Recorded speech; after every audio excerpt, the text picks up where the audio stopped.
ఏమైంది వదిలే? పండుకొని ఉన్నా. ఇక ఏమైందో ఏమో మొస బాగా వస్తుంది. లేచి కూర్చున్నా, అయినా కూడా ఇక వశపడతలేదు. అప్పటికి ఇప్పటికి ఇంకెక్కువైంది.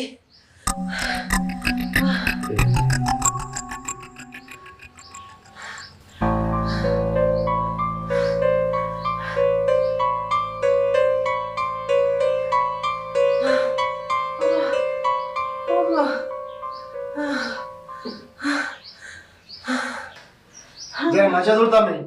అది ఊరినా తిట్టినా ఉండదు ఒకటే పిల్లం. ఒక్క పిల్ల ఉండకపోతే నలుగురు పిల్ల ఉండాలి. సత్తన్న నోరు మూసుకుని కూర్చోడా కాసేపు? తాగొద్దు ఒకరికి ఇంకో పిల్ల కూడా కావాలా? చూసినావు తమ్మి, దాన్ని ఎల్లుడు చూసినావా? అందుకే రోగాల్సింది దానికి గర్భాన చూడు. మీరు ఇంటిలో పెట్టుకుంటారా? నేను ఏమన్నా చెక్ చేయన్నా?